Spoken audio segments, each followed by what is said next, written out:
Unless specifically indicated otherwise, the content expressed are my views only and not necessarily those of Life Pro Asset Management, LLC. The content presented is in no way an investment advice, solicitation, or an offer to sell securities or investment advisory services. The material is provided for general information and educational purposes based upon publicly available information from sources believed to be reliable. I cannot assure the accuracy or completeness of these materials. As such, the information in these materials may change at any time without notice. Reference to these discussions about IULs and annuities or fixed insurance products. Investments on fixed insurance products are different from investments in the stock market.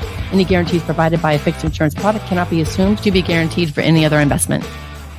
Welcome to the Rock My Finances show on K4HD Radio and Talk4 TV, where we put the fun in finance.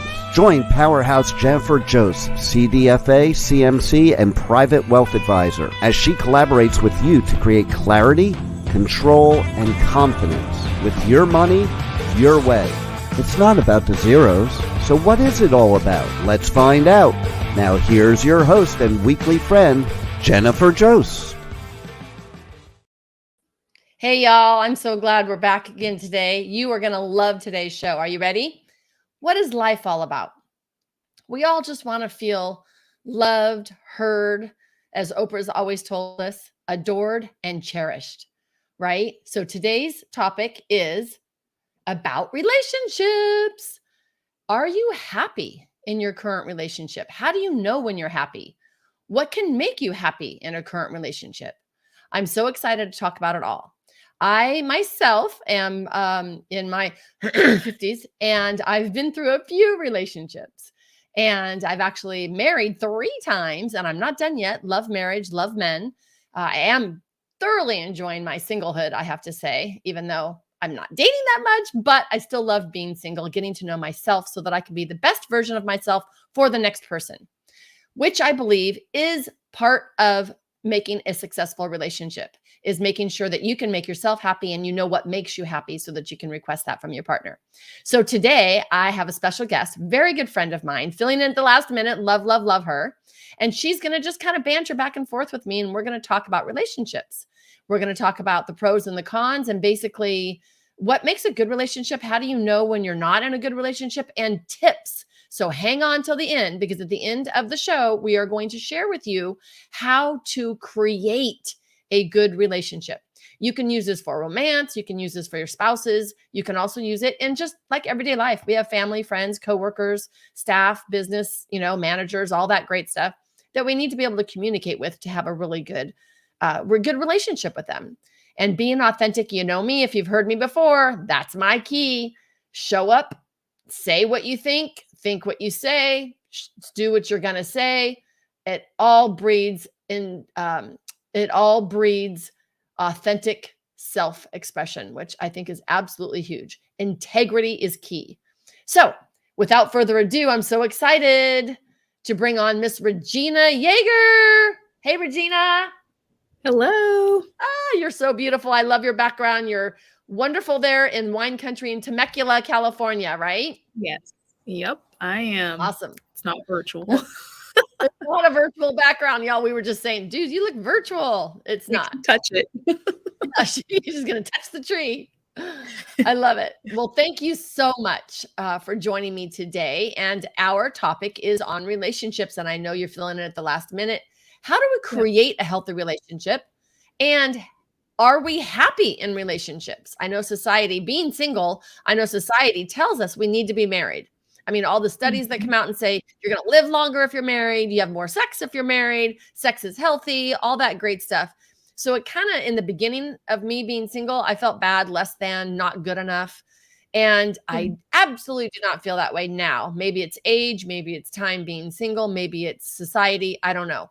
So tell us a little bit about yourself, maybe even go into a little bit about what you do, and maybe any relationship that you might want to share as well.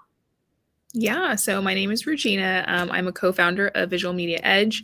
That is a production company. So we work with mid-sized companies, really on that frontal aspect of creating those brand awareness pieces to help you bring in more revenue.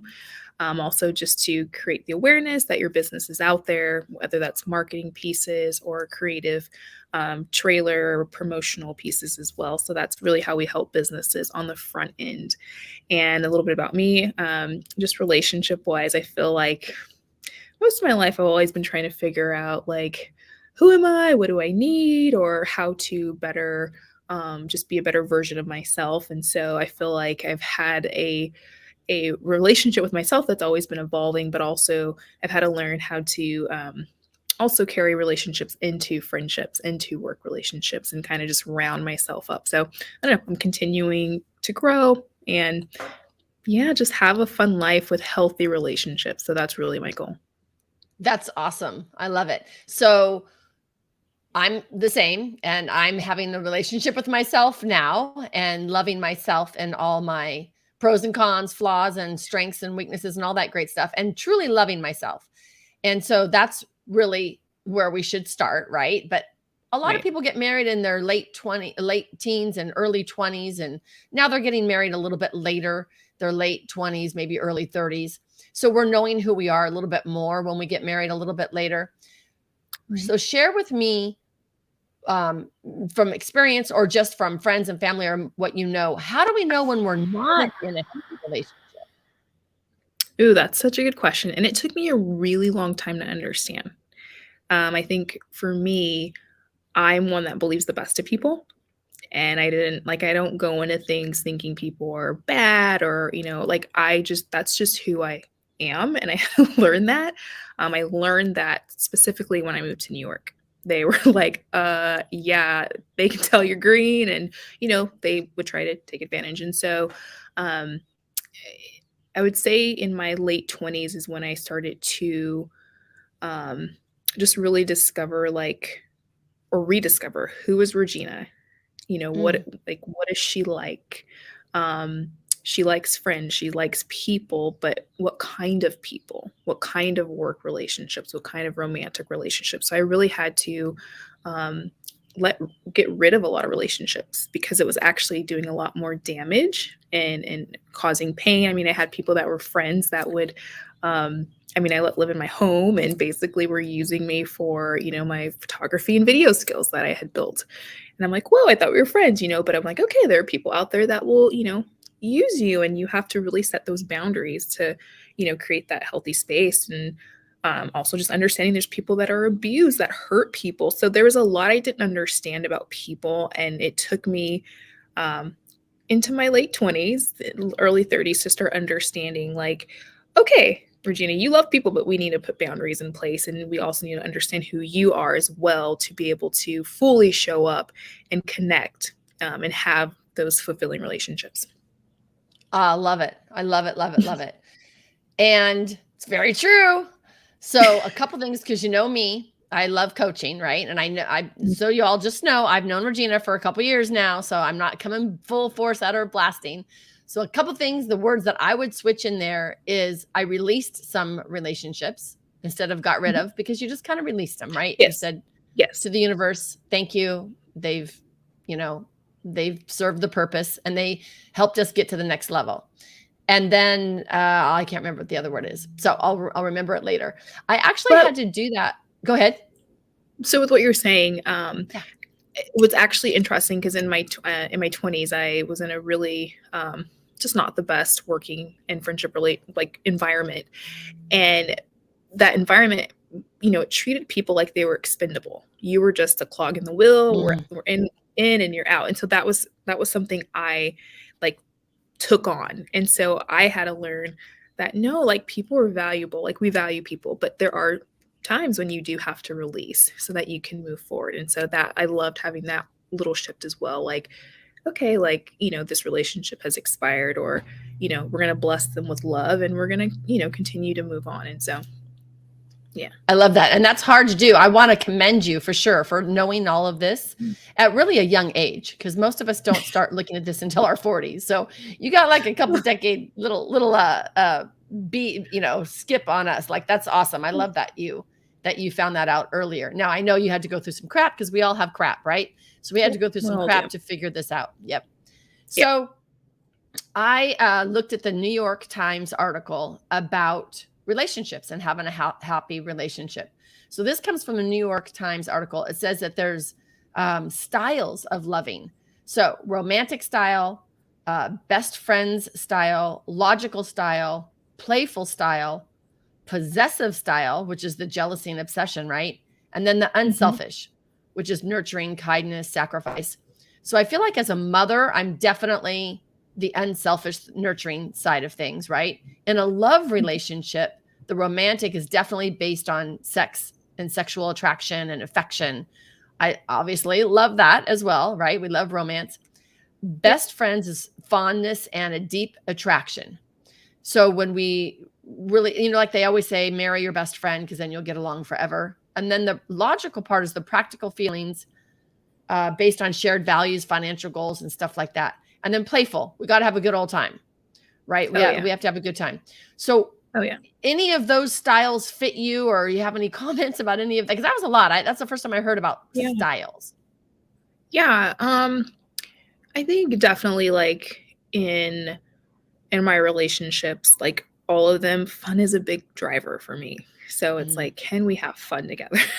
Because if we can't, like for me, I'm like, there's really no point. And then I think in more of like my, I'm married. So like in more of the romantic aspect, friendship was a huge thing for me because I'm like, you're going to be married to this person for a really long time. And I think for me, just being able to be a friend and enjoy the person, being able to be quiet, go, travel and just be together and having good mental stimulation, like mentally stimulating conversations. Like those were big things to me because I'm like, sometimes like your body, like sometimes like the physical side of you changes, but if you still love that person and you can, walk through those seasons together, I feel like having a strong friendship is just huge. And so that's another big element for me. I love that. I forgot some of the other things you said. I think you're probably all of them as well, because you're very nurturing as well. Best friends, logical. I think you're logical. So you're married to, I would imagine, when you deal with money and financial goals, and you work with your husband as well. So logical has to come in, right? Practical stuff. Oh, absolutely. Yeah. Oh, and my husband's very logical, which I love that because it's like there's sometimes I'm like, I just want to have fun, but it's like we balance each other out. So I think that's really good. Like we're very like he's more processor oriented. I'm like, take action, let's go. So we have a really good balance, I would say. That's awesome. That's awesome. I love that. And then in this study, they asked, why do biggest things that people fight about, which we already know that, right? It's always money. It's always sex. It's always kids. It's always housework. So if you can find a balance on who's going to do what, how you're going to raise the kids together, and money's a big one, which is why I do what I do, right? I'm a certified divorce financial analyst because I help people when they can't make it separate their assets before they get to court. And I see that a lot. And I actually do a lot of people that are still getting along somewhat. And I help them still have that cohesiveness while they're separating everything, which is awesome. And what I find is they do think differently about money and the value of money and wealth and assets. However, underneath that, they fundamentally want the same things out of life. So values to me is pretty important. Like you said, friendship, fun. I feel like we overlook those things because when we're meeting someone, we get that butterfly, good old fairy tales, freaking Cinderella is telling us that prince is going to come in and all that crap. Yeah. But we get that feeling and we act on it. So what would you say, how did you not act on those initial honeymoon feelings and really look at the friendship aspect of things? I think for me, I had previous relationships. So I had kind of, like I already had certain experiences where I just, like I understood like the romantic aspect. And I knew that I needed something deeper than that because I just knew like I started dating in high school. So there was just, and in college. So there was just things that I Sure. understood about myself. So when it came down to like, um, getting married, it was like, okay, I know I'm going to need more than just this. It was like an internal thing. And then also, I think it also compounded with, just my like a little bit of growing up. I've always been the oddball because I, necessarily, I walk to the beat of my own drum. And so I knew I was like, I needed, someone that we could really build a friendship that knows me, that I can be myself, they can be themselves. And I'm like, that's where I feel like I would be able to thrive and really show up, and first and foremost, like just feeling safe. That was also a huge thing. And so Feeling um, safe. That's huge. yeah. So, I mean, that's how I knew. I think I might be a little bit different for some people. It could be, you know, maybe their father's an example of, like, yeah, he's like my dad, but then I have that romantic element, or, women are, there's different things that wire you. So, Yeah, everyone's a little bit different, but I think we all have yeah. some commonalities. And I love that you said feeling safe. At this point in my life, I'm looking for that as well. Because I'm by myself and everything's great. But if I had someone come in, I definitely want that warm, cuddly, masculine hug that helps me feel safe. Yeah. That would be awesome. Okay, Well, so and now go ahead. I was going to say also, but I've also been in relationships where like I couldn't be myself. It was a problem that I was either, too skinny or I didn't talk a certain way. So I also had that experience to like, okay, like we need to make sure that we can fully just be ourselves, because if you like it, yeah, it just doesn't work. So, I love that. I love that. And so a couple things about that. I love that you're at the space now that you can look at the past and said, okay, that past brought me to this. So mhm, you went through the contrast, you went through that experience in order to get to what you really wanted to make you happier. So I feel like when contrast happens, using law of attraction words, or when, negative emotions happen, sometimes we can get really down and, just how do we know when to get out? And how do we know mhm, that that's okay to experience that? Because now we're going to ask for something better and never accept something less than. So, how do we right. know, like for yourself, how did you know to get out of that when you were feeling bad or being, what did you say? Yeah, like they were just not being nice, like they're just Yeah. unkind words. I think for me, it was I try to I try to I try to see things a little bit in advance. It's like, so if I'm staying with this person, like what is this behavior going to lead to? Mm, Or do they even know the things that they're up against, if they're not necessarily aware of like family upbringings and maybe some of the parental issues that they've grown up with. um and I think that's for me when I'm like, okay, like I feel like your gut helps you. And then there's a side of me where it's like when I'm done, I'm done. It's just, I feel like it's part of a protection for me, because I've also had to learn boundaries.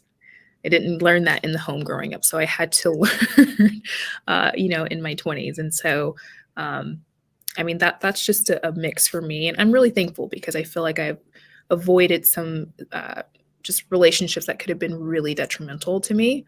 And so I'm very thankful just for that. I don't know if premonition is the right word, but just at a young age being able to Intuition, be like self, like intuition. whatever you Yeah, want to call it. People call it, yeah, it's just being like, spirituality. It comes from God, the universe, your intuition, whatever, but you yeah, followed it. yeah, and just like, I think I should, this might not be safe, and and I'm like, okay, and so that's how I approach things. And you trusted it. So that's really awesome. Hmm. That's really awesome. So you didn't waste 10 years like we would have in our decade, because we didn't know that we wanted to be authentic. That's hilarious. Okay. So now we're going to go to a couple more things. Oh, we have another article, eugenetherapy.com, 7 tips for a happier relationship. Let's see if you agree with these. Now, being a money coach as well, money creates lots of arguments. So I do run into this a lot. And this is what I do have my clients do in the very beginning. Focus on the good in your partner. So I have my clients send that person, whatever it might be. I had a neighbor way back when that drove me crazy. And you could be mad at your kids, you can be mad at, coworkers, whatever it is, but send them love every day for 5 minutes, 30 days in a row. And I think you and I have even talked about that. And focusing on the positive can actually not discount the negative, because if there's negative things happening, there's negative things happening, right? But if we try to focus on the positive, that's going to create positive emotions within us, which what we put out, we get back. What do you think about that? Yeah, I was thinking about that this morning. And I'm like, you know what, Regina, like so many people have been impacted these last 2 years. It's not just people that don't have, it's people that have. I remember meeting an advisor at Morgan Stanley, and he, was like, man, these last 2 years just really threw me back. And with that thought, I just was like, Regina, like, just keep your eyes focused on the good. Let's like, what are we grateful for? There's so much that you have. There's so much that you've gotten to do. There's so much good in people, even in the bad, and so I think that's huge because it shifts your perspective. And then, like you said, like what you're putting out there, you do get back. And also it makes you feel better. I mean, let's see, like, do we feel good when we're like, oh, like this is this or this is this? Like, no, right? you We're don't. mad and resentful and pissed off Right, and angry. right. And then we're just going to get more of that. Right. And it's like, well, let's just shift up like how you feel, that energy or whatever. Go exercise, go gratitude it out, thankfulness, go do something for someone. Who can you help? Who can you pray for? Who can you, just send a little letter, like you said. And so I think that's huge. I know it seems like minor, but it does play a really big part. And it's hard to do sometimes. So I like that you said, go for a walk, go for a run, go exercise, go take the dogs out, do something to get out of that state, as Tony Robbins would say. Change your state and you can change your mind. So as mad as you are, like the other day, I was having a contrast time, and I just sat down and said, okay, what do I really want? I'm like, I want to go to the movies, like lame as heck in the early afternoon. Pulled up my phone, looked at the local movie, and I went to the movie, sat in the recliner by myself. I haven't done this in decades. Had a total blast. I had an amazing meal, watched an amazing film. I came back with a completely different perspective. And that was several days ago, and I've been on an up ever since. So pay attention to how you feel. The F word, y'all. Feelings. We love the F word here. Okay, number 2, give your significant other space, but make sure they know that you're still there. I don't know about you, but I had abandonment situations. I didn't suffer so much from abandonment, but and my partners did. And so when I met my partners in the beginning, we covered like, don't ever walk out, don't ever leave. And I was the leave artist, man. I could get up and walk away at any moment. It felt so great to get in that car and drive the hell away. And so I learned with my partners that would just send them over the edge if I was to actually trigger their abandonment. What do you think about that? Being able to give them space, but let them know that you're still around. I mean, I think that's fine. I think every couple is going to approach that differently. Every person has their own different issues. And so I think it's really up to both couples or people, friends, romantic relationship, to understand how each person works and what triggers them, what doesn't, and then really work to, I guess, find a meeting of the minds. But I also think space is healthy. Like, even if you're not fighting, like just having space, I love it with my husband and I, because we value friendships, we value family, we value each other. So we know how to weave in and out of things. We also know how to just have our own space, but know also how to be together and still, be quiet if we want to, or just, do something fun together. So I just really think it depends on the couple. I love that. How, and the triggers and whatever you have, and how you both communicate and navigate through that. And I feel like the number one thing that I'm seeing in all of this is we have to be honest with each other and ourselves. And so if we don't know that we have an abandonment trigger until somebody gets in the car and drives away and then you freak out, you have to be honest with yourself, knowing that that's not necessarily this issue, but maybe a previous issue that's making you feel so exacerbated. So yeah, we definitely have to be honest with that. I love that. Number 3, it's your theme, the F word, fun. Have fun together. We have to have fun together, right? Yes. I love that. Yeah. Number 4, focus on your own strengths and happiness first. I think we've said that as well, right? Yeah, that's huge. So this is huge. You're absolutely right. This is the first question that I normally ask everyone that I skipped. So let me ask you now, what is something that you spent money on in the last week or so that brought you happiness? Well, I just got my hair done. Nice. So that always brings me happiness. I love that. I got a new watch. So that was like loving on myself. I love it. Love it. See, and we smile, it definitely gives us free dopamine. I shouldn't say free because we did pay something, but we have the dopamine, the serotonin, we have those amazing happiness feelings when we focus on something like she didn't go out and do her hair again. She just thought about having it done. And now Regina has those happiness feelings. So that's why I say we have to do vision boards and visualize what we want for our happiness and create those feelings within us now. Like Wayne Dyer said, have the feelings before you have the stuff, right? Like it's so important. I love that. Okay. Focus on our strengths and happiness first. In my coaching program, I have everyone do a list of 100 things that they love. Because when we're coming from love, we can't be angry at the same time, right? It's one or the other. And I think you even did that with me as well. And a list of your own strengths. Have you ever made a list of your strengths or attributes? I think you mentioned like writing out the things I've done. I didn't do that until you mentioned that. So I did that. It's a good reminder because I forget. Right? Like on to the next. Like we can even go to graduated high school. Like we can even go to continued at school with a bully every day, like it's so many different things. Survived my childhood coming from an alcoholic home and actually switching that around to actually loving my parents, and accepting them for who they are. Like there's so many different things. I need to do this again for myself, I think. So I love that. Too. Focus on our own strengths. You need to, right? We all need to, right? Anytime we have some contrast or some negativity or some resentments, we got to go back to, okay, this is what I'm good at. Let's stay in my lane because this is what I'm good at. Yep. Okay. Number 5, don't take it personally if your significant other doesn't want to talk about their own, their own feelings. Oh, this is why I'm single, unfortunately. What do you think about that before I dive in? I think it's okay, but okay, so here's my deal. Come on, give me the good tea, give me the good juicy dirt. Like I think with like the relationship that I've developed with my husband, like we talk about everything, the good, the bad, like everything. Which can get intense,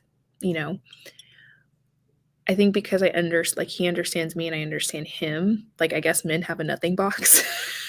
And so I'm like, okay, he's in his nothing box or, he has an incredible mind. So I'm like, okay, he's probably, thinking about the next big thing, so I guess when you know the person you're with, I think that just really gives you a lot of like comfort and peace because like, then you have that stability knowing, okay, this is my person, or even if it's a friend relationship as well. Like, okay, this is my person, this is my friend, whatever.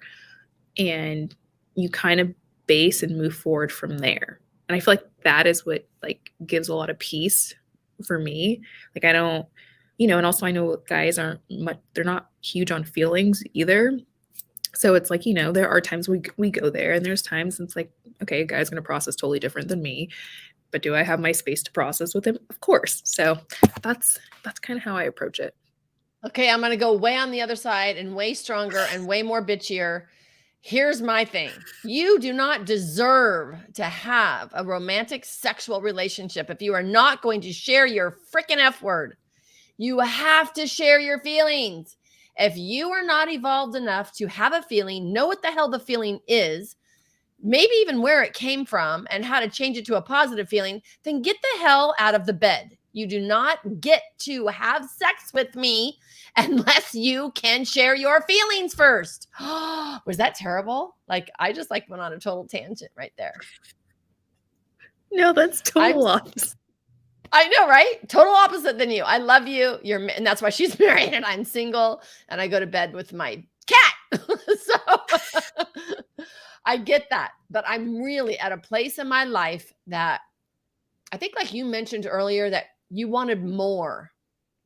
And so that's why you wanted an intelligent relationship and a friendship with your spouse, because you wanted something deeper. That is like my minimum requirement, that I must have someone who understands their own feelings, because I want to work out my feelings with them. And if they don't know their F word, if they don't know what they're feeling, then I can't get there. I can't get there with me. I can't get there with them. I can't have that emotional EQ. I can't, whatever you want to call it. I just feel like we're superficial and fake. And I am just, I can't do that. So don't take it personally when your significant other doesn't want to talk about their feelings. Yeah, okay, but give me a time and date that we are, because I'm not even going to do anything until you're going to freaking talk to me about your damn feelings. So how do you like that? You're like, I want to know. I'm like, what's cool is like with my husband, like there's just nothing that, like, everything's on the table. So I think for me, I'm like, okay, cool, everything's on the table. So yeah, that's awesome. I guess. Yeah, in one of my partnerships, I love it. You guys are a yin and a yang. Like you're great. I know we are too. Exactly, right? So in one of my partnerships, did not know what he was feeling, and so we went to therapy. You know, I was already going to therapy, so he went to therapy as well, and so learned it. Great, just learn your feelings. That was great. That totally helped us. We could communicate, and then I could understand where they were coming from so that I could back off. Like the one that I was talking to you about, getting in the car and driving off. I needed to understand that they felt something. Yeah, it triggered something. And if they don't know what they're feeling, they can't explain that to me. And so it just builds more resentment. So you have to know your F words, y'all. Okay. So if you came to me and you were very young and you were going to ask me about getting married, I would tell you, know your damn feelings. That's your first thing. Go print out the emotional scale on Google and understand where your emotions are and your F word is on this scale at all times, and be articulate enough to be able to explain it to your partner. But I feel like when you're young though, it's so like you don't know what you don't know because you're still like you're new to this world. And I feel like the older you get, like there's some elements where I feel like some people are still like learning themselves. And there's some that never do. But I'm like, man, like aging is beautiful. And I'm like, I'm not even the same no, it person ain't. It's crap. I like aging it. is crap, girl. Of course you like it. Just wait. No, don't say that. I honor the aging of people. I think it's a beautiful thing. Okay. Yes. I'm happy for you. Good. Then you'll have to come to my 60th birthday party whenever that happens. Let's do it. I love you. You're so beautiful. Okay, number 6. Let me see where we're at. 135. We're going to do 2 more, and then we're going to have a quick commercial, and then we're going to come back and talk more. And I'm going to have even some tips at the end of all of this for y'all. So hang on. Okay, number 6, be present in the moment. I feel like this is so overplayed and over said and overdone, even though it's absolutely true, right? Like you just said, he might be thinking of this next vision, and we just want them to be present right now. Like, I'm here right now, you're here right now, but am I here right now? I feel so guilty from raising my kids, being a single mother and having that phone with me and owning 2 or 3 businesses, whatever I owned at the time, 4 or 5 houses, like construction, like all of this craziness, right? And I had to answer the phone. And I feel so bad that I was not in the moment enough when I was raising the kids. What do you think about that part? I am not a mom. I can only give you But in your relationship, in your relationship. I think it's really about quality. Oh, I like that. that's my point of view, because I feel like, when I do become a mom, right, and the responsibilities get added on, I feel like there's lots of pressures that people put on them. And there's going to be things that people are like, I want to be at everything with this. And, everyone's going to have the things that they want to do with their kids and generation stuff that they want to break. And, I understand that. But I like to look at people that are successful and that are high achievers and that have really accomplished things. And those are the people that I look at, because, they're contributing to the world in a bigger impact. But they also are committed to doing family and life well. And those are the people that I look at. And I understand that certain things do come at a cost as well. And so, what I've seen implemented is, quality, having those deep, not deep, but having those really important conversations that are going to shape your kids down the road, or having those moments of, let's go on that vacation, with the family, things like that. I think those are things that are going to last way longer than being at every single thing. I think that's where the difference, I feel like that's how I love that. Yeah. I love that. I love that. So thank you. You released some of my guilt, because I do believe that I'm here on this planet to help empower people. And I do believe that I have a mission.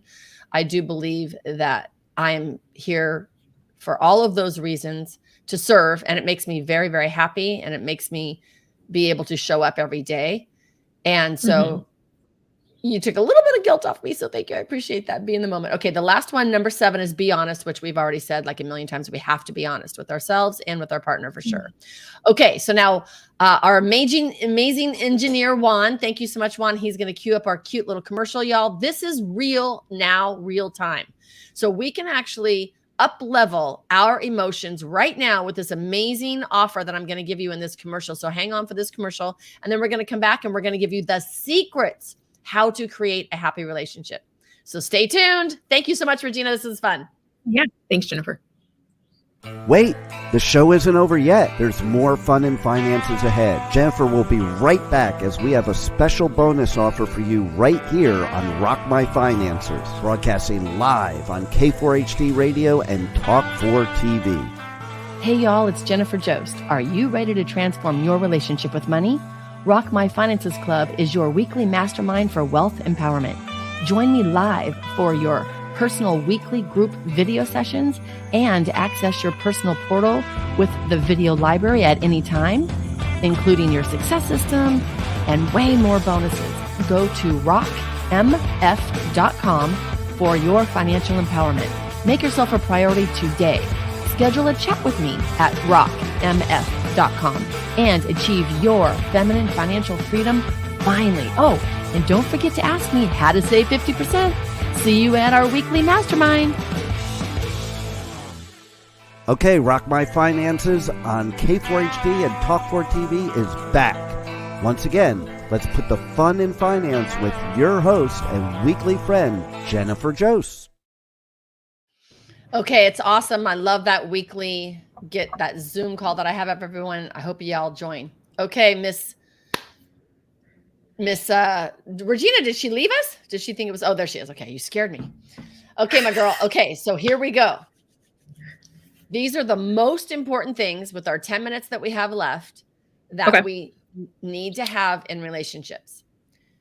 The first thing is learn how to have conflict. Learn how to fight. Learn how to have your voice heard in a relationship, in any relationship. And being, the money coach and the financial advisor, and women come to me a lot and they say, I need to find my voice. Like you said, I learned how to set my boundaries in my 20s. So learning how to fair fight. I mean, I know there's rules with that and all of that and conflict and fighting. Do you have any tips for our listeners on the first thing that you do when you know a conflict is going to arise, or you're already in it and you need to switch it? Any tips around that? I feel like I'm still growing at that. I think we all are, right? Yeah. That's something I'm still growing at. I think really something that I I mean, a tip would just try not to be mean or hit below the belt. Growing up, I've always known that like words are powerful because in our home, like things would be said. And I don't know, like that's something I really try to be careful with. And I have not done like good, but that is something that I do, that I'm cognizant of. I love that. Words are powerful, and you can't unsay them. Like, they are heard, and they are in someone's memory bank forever. So I love that. So at least watch the words. Let me ask you this. Do you try to avoid conflict, or did you ever have any partners that tried to avoid it? I used to avoid conflict because it would, like, I liked harmony. And it would, like, I think for me for a while, showing, like, if I was to show up as Regina, I was so afraid to, because it was too much to ask, or too much to communicate about, or too much. And I had to learn, no, girl, your voice, like, you matter, like, you're important. Like, it's two people in a relationship. It's not just them. So I've had to learn that. And now it's, like, how do we work together when two people are showing up to come to a conclusion? So I love that. I love that. I mean, I still have friends my age and clients that are like, can I say this? I'm like, you've been married 35 years. I think you can say it now. Like, it just, our women and our voice, it's from childhood. It's from stuff that's happened. It's all this great, wonderful stuff that brought us here that we don't feel safe. And you said that earlier, feeling safe is very important. If we feel safe, then we can actually share our voice. And I can also say that this has nothing to do with them most of the time. It's literally our own crap that we put on ourselves, that we're not worthy, or they're not going to want to hear what we have to say, or whatever it is, or we're afraid of retaliation, but we still need to be able to say our voice. So I do a lot of teaching women how to show up and say their voice. That makes total sense. Which is great. And I think one thing, like, when also, like, another thing that I really loved that I wasn't really expecting was, with my husband, he was like, say whatever you want to say. That was, like, so shocking to me, because I was in such a manipulated environment where it was like, they didn't want the real you to show up. Like, it was just like have like, I don't know if empathy is the right word, but I can just pick up on environments. And it was like, they didn't want you to say what you really, wanted to say. And when he was like, just say what you want to say, like, we're not going to be offended. And I'm like, oh my God. It just felt like, it felt so good. I could be me. Oh, that's great. I love that. I love that. Well, in that New York Times article that I mentioned, they actually found in research that they can tell if a couple is going to divorce or not if they watch the first 3 minutes of their fighting. Isn't that interesting? Well, yeah. And I think that has a lot to do with what you said with words. Yeah. Yeah. Okay. We got some tips for y'all on some fighting. So the first one is, know how your partner, know how your coworker, your children, whoever we're talking about in this relationship, know how they feel loved. Yeah. So I know I always do that 5 languages of love test online. It's free, and you can figure out what it is. And, if it's acts of service, or quality time, or touch, or words of affirmation, whatever that is, that makes a big difference, right? And so if you know how your partner feels love, then you can incorporate that, even though you have a tough topic to talk about. Does that make sense? Yeah, no, it does. It helps a lot, because it's like you're operating in a way where they know, oh, she loves me, like, she's doing this or they're doing that. And it really does, like, diffuses a lot of things. Oh, I can just tell you got so many little good ones to share with us, but I'm not going to dig into it today. But yeah, I love that. She's thinking about the fights when she giggles like that, right? Can't you all do that? I can just totally, I have one right now with one of my partners that I think it was like the biggest one that we ever had. Neither one of us yelled. We didn't raise our voice. I was just blindsided by what he was sharing with me. and he was vice versa. And we just completely disagreed. Like there was no coming to a conclusion with this. Like I was A and he was B, and that was it. So Yeah. we have to remember how they feel loved at that time. Like you said, like the saying says, it doesn't matter. We don't know what they said. We just remember how we felt. And I can tell you from that argument, I have no idea what we said to each other. I just know how I felt walking away. Yeah. So it really does matter. If you want to remain in this relationship with someone, find out how they feel loved and incorporate that into your conflicts and into your fighting. That's tip number 1.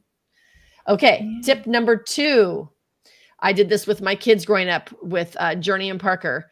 We went to Daney Center in Brentwood, and they taught us iMessages. You're all going to laugh at me. iMessages. Have you heard that before, Regina? Is it like the I feel? Yes. Yeah. Not the I word. Yeah. Right? Yeah. So instead of you make me feel, it's I feel. Right. So yeah, I love it. I take responsibility for our own feelings because no one can make you feel any way. You feel the way you feel because it's you feeling that. And I hate to tell you,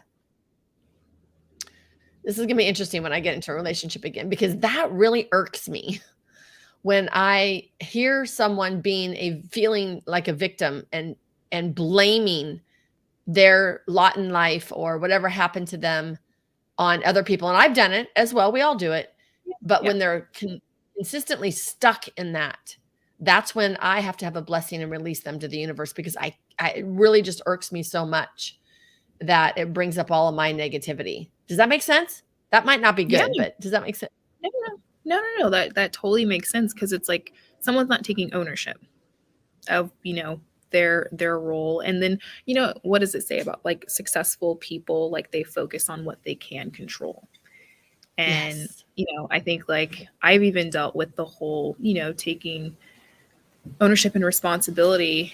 And it's like, no, Regina, keep your power, girl, keep your power. Don't give your power away. You've done that too many times. Take your power back. And so, no, it totally makes sense now. It's like, I don't want to spend time with this person. Like, let's, change the atmosphere, so no, I get what you're saying. I love that. Awesome. Okay. And that's big. I feel. That was number 2, right? So number 3, which I haven't heard about this before. I heard about it in therapy for many years. However, I haven't really seen it out there. Your body language. Look at your body language and see what's happening. And if I think about it, it's like, oh yeah, one of my partners, actually, I think it was way back in high school or whatever, used to stand up, and just standing up and hovering over me scared the crap out of me and shut me down. Yeah. Right. From our childhood or whatever. Doesn't matter why. That's what happened. I needed to be able to be honest and say, that makes me feel very uncomfortable. Don't do that. And I didn't know that. I was too young at the time and all that great stuff. So being honest and being aware of ourselves and how we feel, but our body language can be a huge trigger. And when we trigger, we go into the crazy fight or flight mode instead of the compromising, settling mode, right? So what do you think about body language? I'm becoming more aware of my body language. That's not something I really deal with in a romantic relationship or anything like that. I think I look at that stuff more in business environments. That's not something I absolutely agree with you in a business environment. Being a woman in finance, I can't tell you how many times that I'd be talking to a gentleman and another man will walk right in and interrupt us too. You've experienced it as well with me. We literally counted up, right? It's like, oh, I'm not here. Now I actually say something. Oh, excuse me. I wasn't done. Or I guess I was done. Body language is huge. You're right. There is one thing that, when you were just saying when I'm counseling my couples in their, in anything, I actually have them hold hands if they're in that space, if they're still loving each other and all that. I have them hold hands and share their I feels so that you actually can feel that they're a human, or at least face each other, look at each other. I call it whole body listening, ears, eyes, and mouth, all looking at each other like I'm looking at you right now, and actually being in the moment, giving them all of your attention right now so that you actually can hear the I feels. And when I have them share the I feels, there's no comment from the other person. It's just for them to be able to hear it. So that is another tip as well. If your partners, even a business partner in anything at all, we all have feelings. Yeah. Sorry. No touching in the business partner. Just look at them. Oh my God. I'm just going to create lawsuits. Right? Oh. All right. We are done with the show, I think. I didn't get my little comment from my little engineer, and I probably missed it. I'm so sorry. So, Regina, quick, biggest takeaway from today's show. Ooh, I like the holding hands and saying I feel part, and then just being able to say whatever you need to say. Those are the two. I love it. Awesome. Awesome. Thanks, y'all. Thank you so much for coming back, and see you next week. Regina, much love, y'all. Thank you. We appreciate you joining us today, and don't forget to subscribe to the Rock My Finances YouTube channel for more engagement and bonus content. Tell me, what is your money story? Let's find out with Jennifer, 4 p.m. Eastern, 1 p.m. Pacific, every Thursday right here on K4HD Radio and Talk4 TV. It's not about the zeros, it's about the F word, feelings. Feelings Jennifer can't wait to explore with you next week. Until then, let's all say, I rock my finances.